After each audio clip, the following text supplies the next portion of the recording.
Stumbling home, we don't know where we're going. Should've turned back hours ago. Out of our minds, I guess we're sleeping outside. You're still a good time, even in the cold. Hello, welcome to Defender Adventure. We are Paul and Chrissy from the UK, and with our Land Rover Defender that we have called Sterling, we are travelling the world.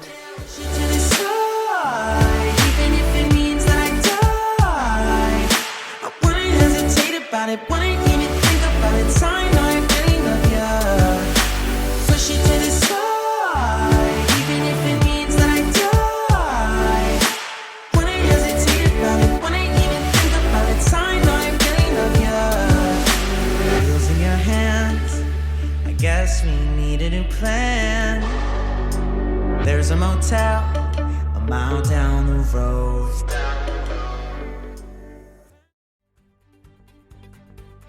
Here is just a quick overview of our time so far in Alaska. We left Dawson City in the Yukon, we crossed into Alaska on the top of the World Highway, and then with an overnight stop just north of Tok and another in North Pole, we then headed north up the Dalton Highway as far as Galbraith Lake on the north side of the Brooks Mountain Range. 3 days later, we returned back to Fairbanks and then headed out on the Stees Highway to Central. Returning back to Fairbanks again, we were now headed to here, the end of the Chetna Hot Springs Road. Why there, I hear you ask?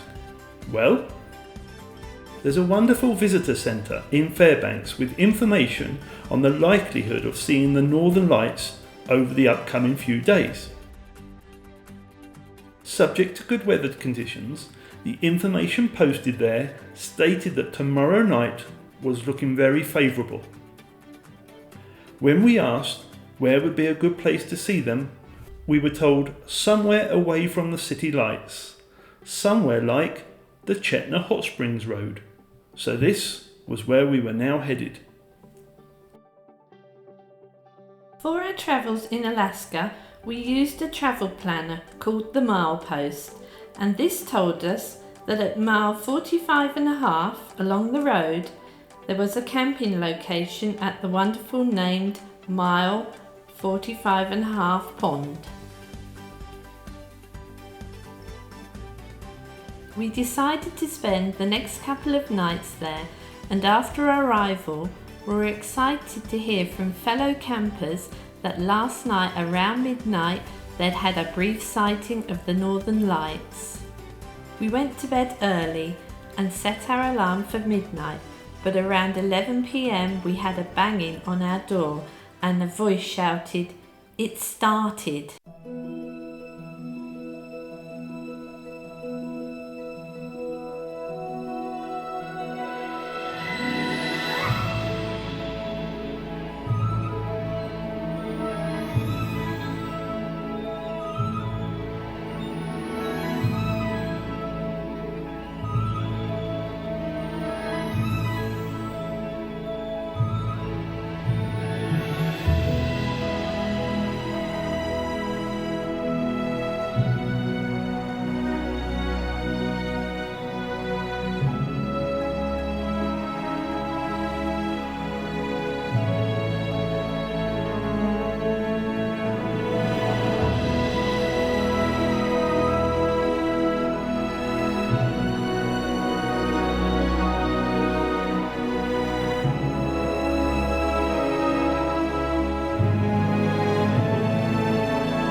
Oh my God, what a show that was! It lasted for over 3 hours. With a big tick on our bucket list, we decided to move on the following morning. We were initially heading to Denali National Park, and from there we planned to take the Denali Highway to the old mining town of Kennecott.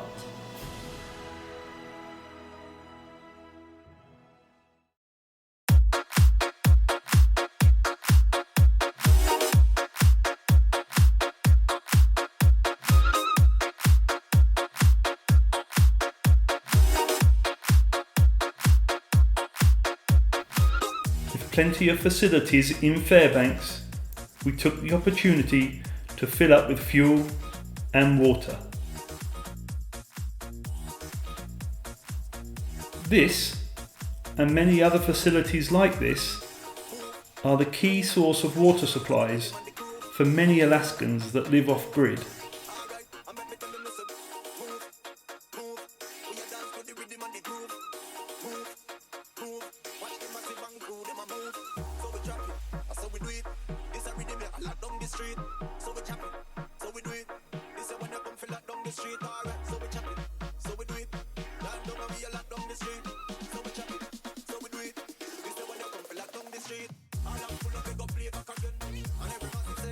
Leaving Fairbanks and heading south, we had an overnight stop before arriving at Denali National Park the following morning.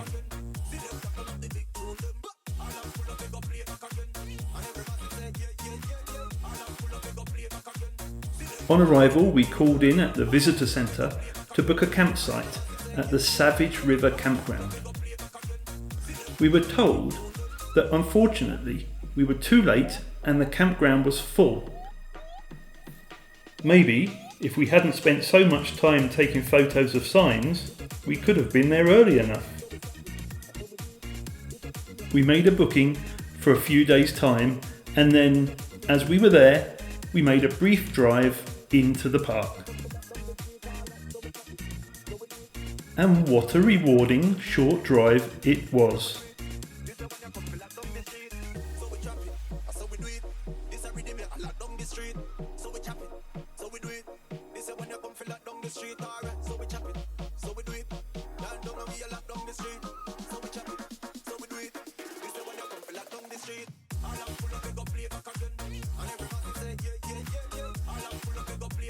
Eventually, we had to tear ourselves away as we had yet to find anywhere to stay for the night. If Denali National Park didn't have room for us that day, then we hoped for better luck at Denali State Park, around an hour's drive further south. We're pleased to say there was availability and signs suggesting hikes that we could take the following day.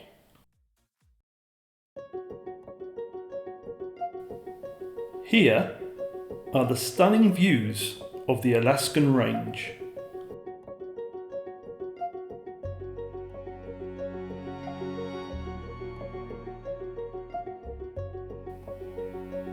The clouds prevented us from having the views we wanted, but at least this was a hike where we did make it all the way to the top.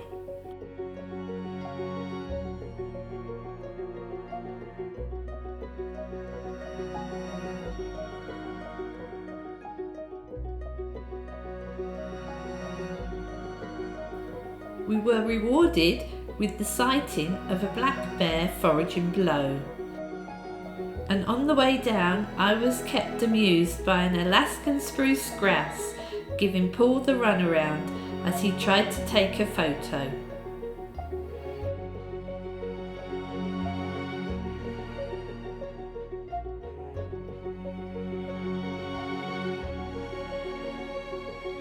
He did get one eventually.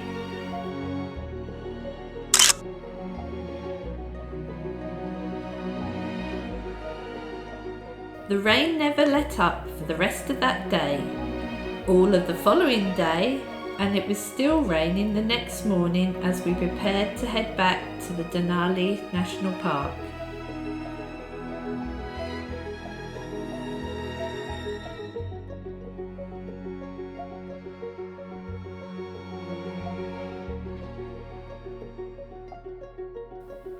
We were hoping that the weather would improve by the time we got to the park, but it wasn't looking promising.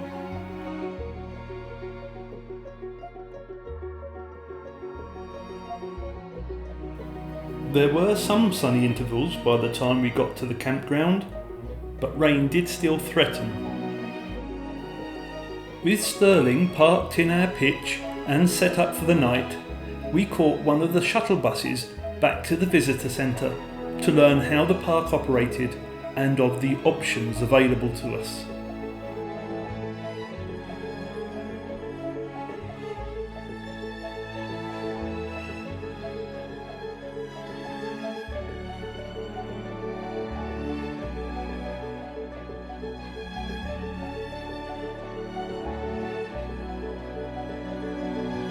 A very patient lady explained that all vehicles with a park pass could drive up to mile 15, as we had to do in order to get to our Savage River campground. With a few exceptions, no private vehicles are allowed beyond this point here. To get deeper into the park, you have to take a bus, the cost of which will vary depending on whether it is a tour bus or a shuttle bus, and how far into the park you want to go. Shuttle buses up to mile 15 are free, so we took another one back to our campsite to decide what to do the following day.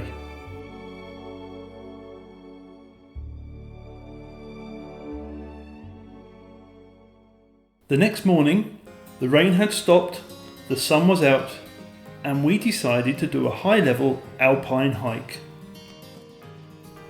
With golden eagles soaring above and ground squirrels beneath our feet, we were glad not to be on a bus.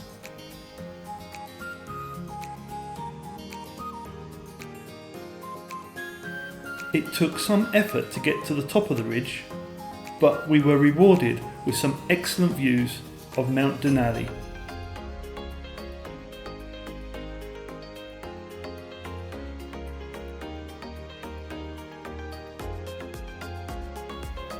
Mount Denali is North America's highest mountain and the world's tallest mountain, with Everest holding the record as the highest mountain in the world. It is actually not as tall as Denali from the base to the top. It's just that Everest's base starts at a much higher elevation.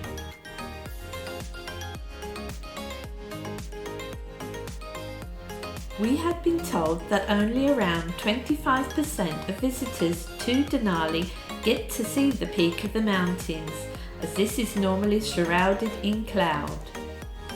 We considered ourselves to be extremely lucky with the views that we had that day, including the one that we had of this bull moose on the way back to the campsite.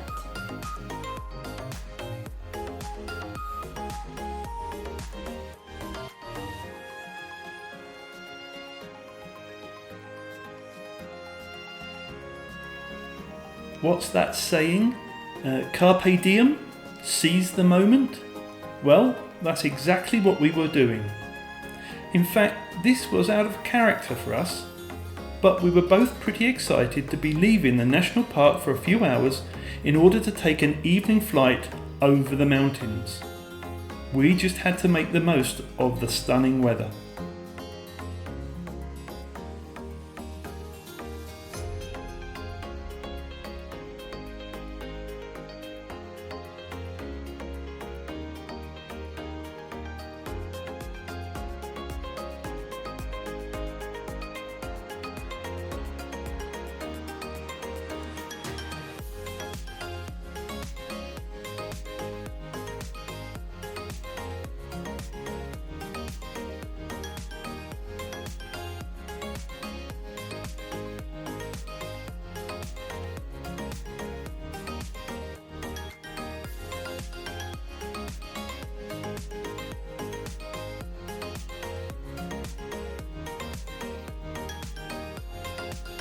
A few times in the 1.5 hour flight, we suffered a fair bit of bouncing around, and on these occasions the pilot played Enya over the headphones in an attempt to keep us calm. I can tell you, it didn't work.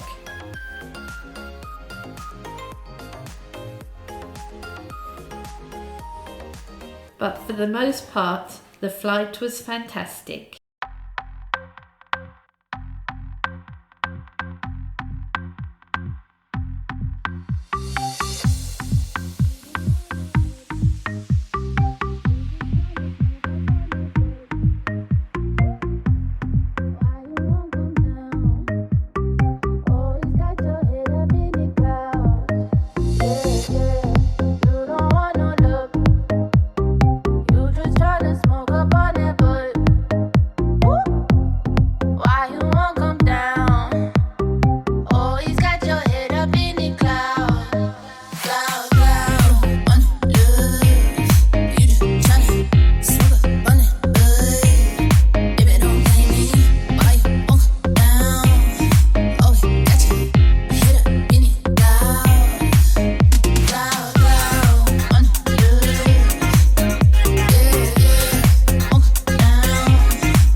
Smoke up on that butt.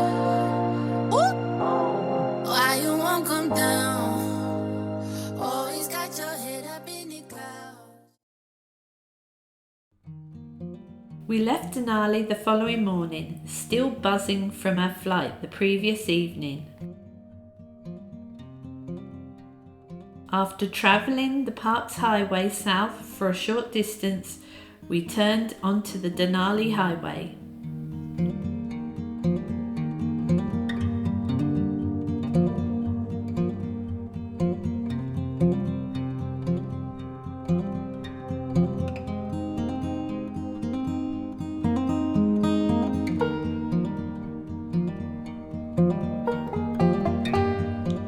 The Denali Highway, we were informed by the milepost, was possibly one of the most scenic drives in Alaska, and also one with a good potential for viewing wildlife. The milepost also made reference to the poor quality of the road surface. But I guess you can't have everything.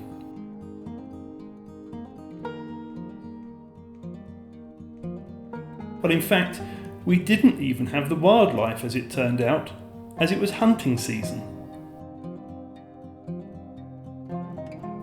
There were hunters and their vehicles in many places along the Denali Highway, and so I guess any sensible animal would have headed for the hills. It came as a bit of a shock, therefore, when later on we came across this fellow.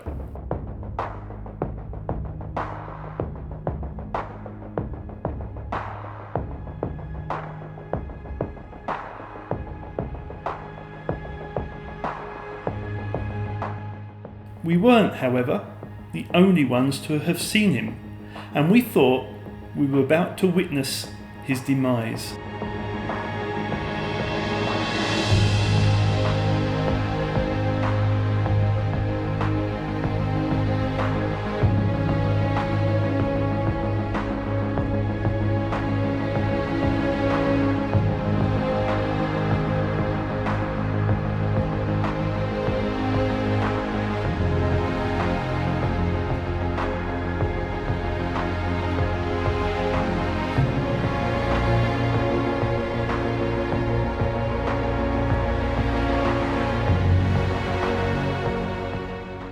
Having passed right by their truck, the hunters then set off in pursuit.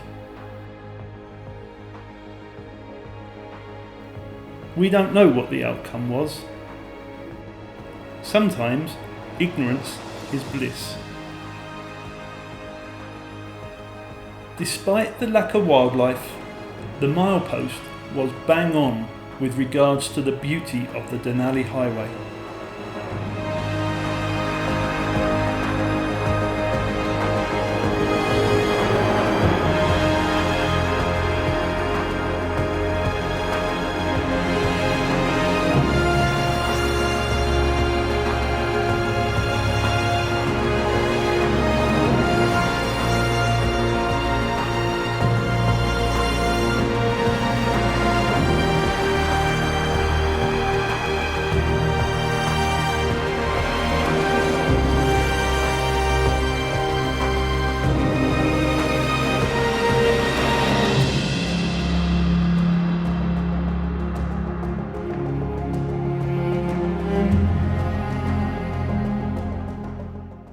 We pulled into Tangle Lake campground that evening and we're looking forward to completing the rest of the Denali Highway the following day. And we'll show this in our next video. So thanks for watching and see you next time. Goodbye.